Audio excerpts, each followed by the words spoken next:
Okay, so we have to remember that this chapter is on commitment. And so now that I've kind of set up the factors that contribute to committing to things, picking a path and getting on it and staying on it. Now let's talk about some different areas of our lives where we may need to display this kind of commitment. So, motivation to work, commitment to work. Okay, so let me show you this little graphic. So on the x-axis on this graph, we see skill level.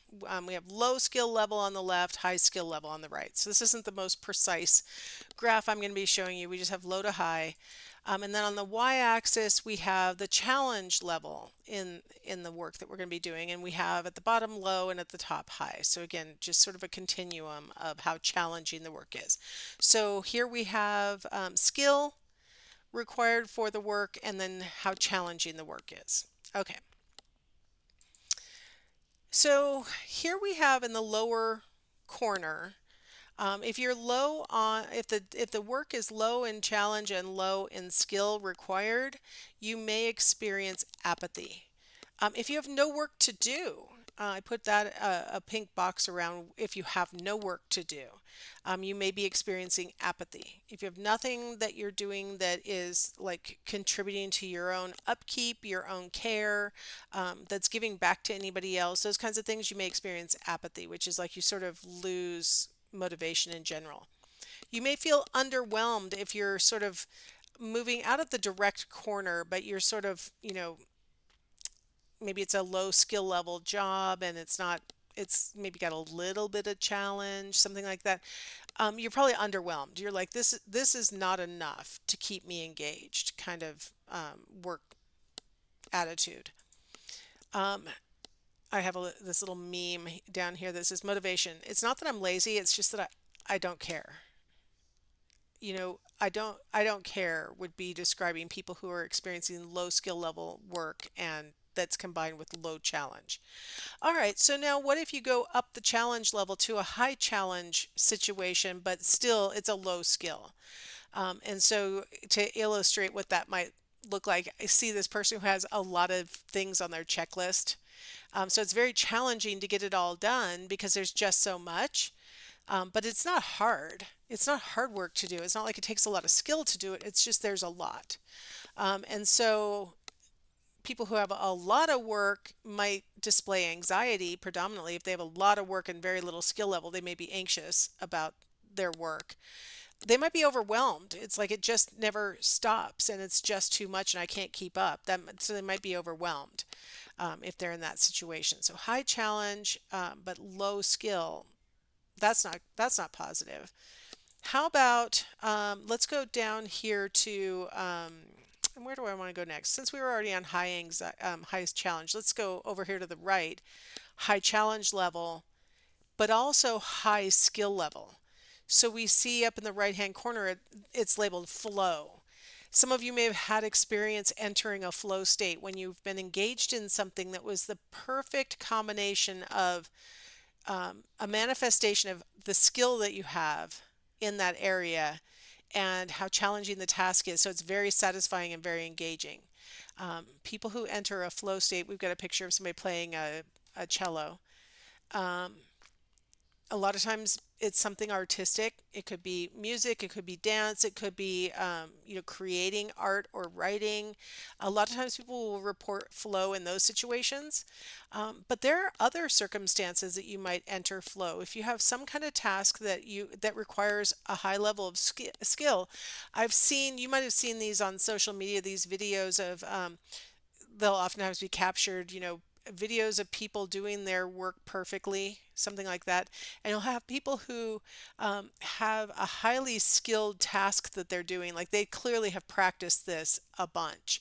I was watching one the other day where he had like a stack of bricks on a piece of wood, and then he perfectly flung it and timed it so that the bricks each independently landed on top of the wall that they were building so that the bricklayer could just grab one after the next and use it. I'm like, how many years of throwing those bricks did it take for that guy to be able to throw like 10 bricks in one throw and have them land on the wall and like land on the wall on their edge in a grabbable position like that. He must be in flow when he's doing that.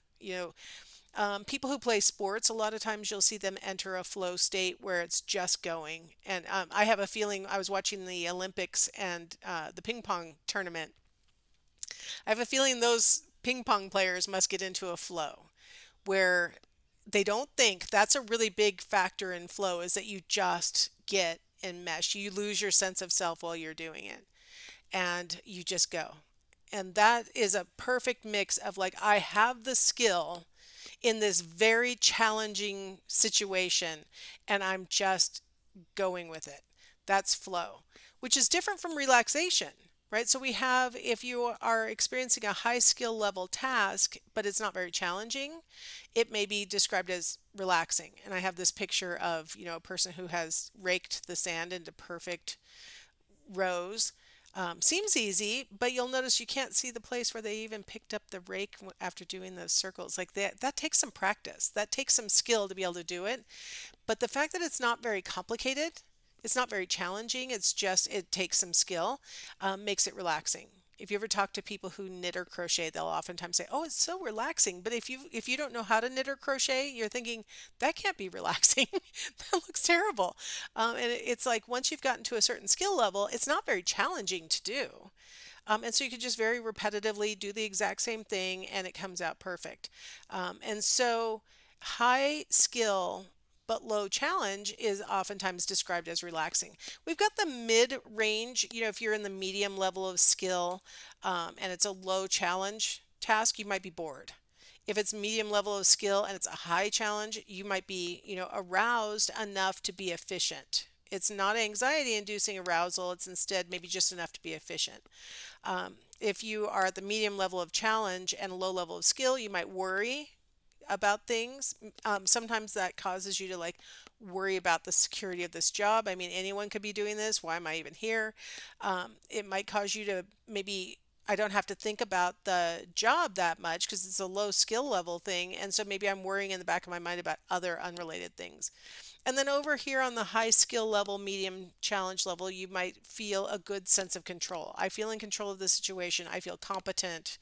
Um, I feel good about this work. I don't enter flow while doing this work. I just feel like I'm in good control and this is a good state to be in for work. So I thought I'd share that with you, and especially since Mihaly, I say his name wrong. I'm sorry. I have a very terrible accent. Mihaly, I want to call him Mick Hale, but it's Mihaly, Csikszentmihalyi. And he's got this nice TED talk about how he came to the conclusion that there was this thing called flow, and then he uses some examples to describe people entering the state of flow. And I have a feeling that you've experienced this state and you can relate to it. So check that out in the playlist. Continuing on the motivation to work, I've got this picture from an article on people working after retirement was the basic premise, and this was published in 2014. A lot of you probably don't remember that there was a really bad economic downturn. It started in about 2007 and didn't really start to resolve itself until about 2010. And a lot of people got laid off or their hours were cut. I mean, whole organizations just dissolved in that. Like it was terrible. Just watching all these different organizations collapse and stuff. And so a lot of people were either thrown into unemployment unexpectedly or needed to keep working past their normal retirement age, things like that. And so this study was conducted during that time to try and see how people felt about their status, right?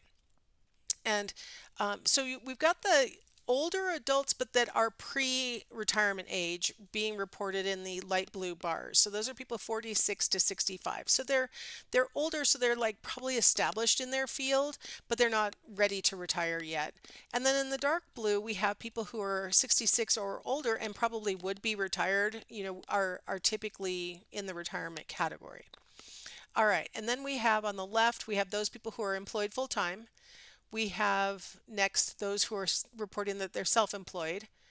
We have next those who are voluntarily working part-time. So keep in mind, one of the things I said was going on during that economic downturn is that people's hours were being cut. So this category would be those people whose hours weren't cut. They want to be working part-time. The next one is people who are involuntarily unemployed. They are not working, but they would like to be working.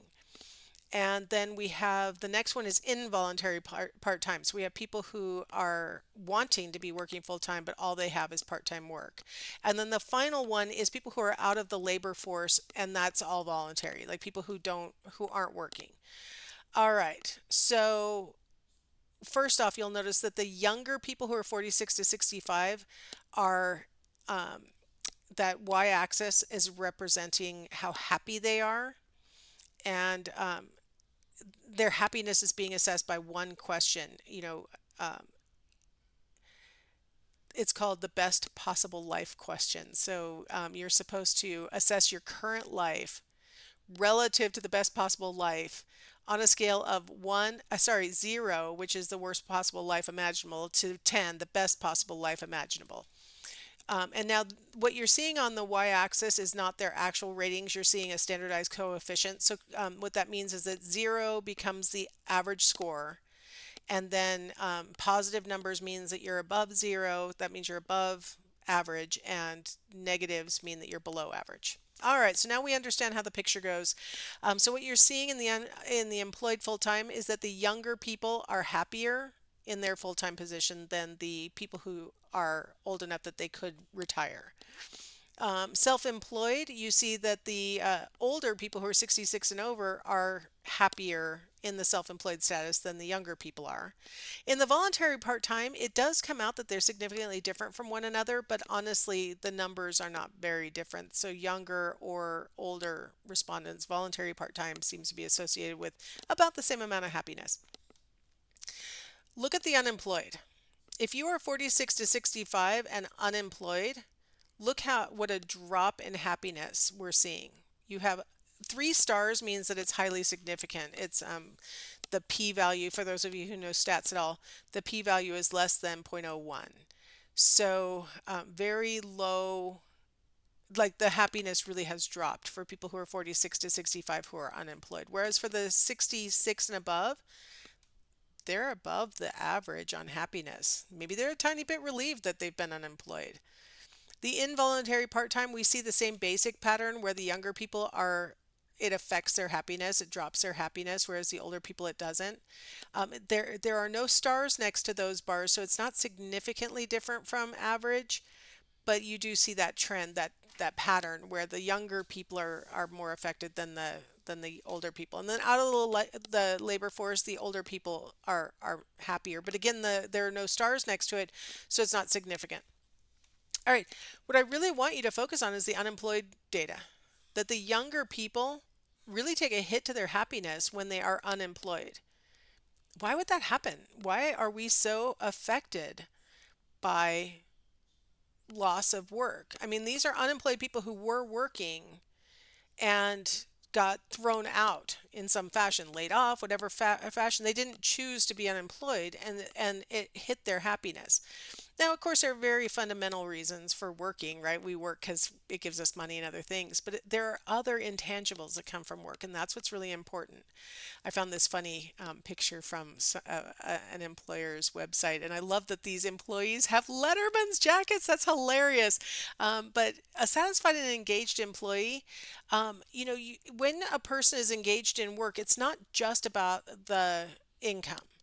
It's a person who's being fulfilled at work in other ways. So, a person who likes their job tends to know what's expected of them at work. That's harder to say in a lot of areas of our lives, that we know what's expected. We have what is needed to do the work. Again, in other areas of our life, sometimes we have things we would like to accomplish, but we don't have what is needed to do it. Maybe resources or tools or skill or something, right? Whereas at work, we are satisfied with work when we do have those things. We feel fulfilled. There's something at work that's making us feel like we are doing good work, that maybe we're helping the community, or we're creating a good product, or we're giving good customer service, or something that makes us feel like, what I'm doing matters. We have opportunities to do our best. That's a really important factor at work, is being able to do the best work we can. If we feel like we're being held back, that's very frustrating. If we feel like we're being undermined, that is like enough to make people quit. So opportunities to do our best. Being part of something significant. A lot of times people will stay with their employer because they'll say, well, I want to see where this goes. Like, I'm invested. I want to find out, whether we achieve the corporate goals or the organization's goals in the long run. And then opportunities to learn and develop. Again, these are things that are harder to obtain in just regular life. Opportunities to learn and develop. A lot of times in regular life, you have to pay or you have to take time out from other things that you're doing to do that. And whereas if we're engaged in a work situation where we get to grow, develop, become our best self, do our best work, be part of something significant, you could see why people would be motivated to work, right? And so work motivation is one of those really strong things that then can lead to commitment to the organization where we are getting this fulfillment. Right. And so people will be proud to wear their company logo, or they'll be happy to come back to work on Monday and see their coworkers and get back to that task that they were working on. In fact, one of the things that other countries oftentimes criticize the US for is that we have employees who like work on their vacation. Minimally, they're checking their emails. Maximally, they might literally be continuing work on some project even as they're on the beach somewhere. And other countries will complain about or criticize us, maybe make a fun of us because we can't let it go, or it must because our employers are making us do it. Sometimes it's because the person is satisfied and engaged and they don't want to miss out on what's going on. And so it's a choice that they're making because of their connection to their place of employment. As college students, I would like to believe that that's how you're visualizing your future, is that you're going to have a job that you're engaged with, that you want to be doing time and you want to be investing in, and that they're going to be investing in you as well. Like, I hope that's what you're visualizing for your future, because that is what you should be hoping for in your future. That you should be able to have a fulfilling career. All right, I'm going to stop here and we will come back and talk a little bit about employment and then move on to the next kind of commitment.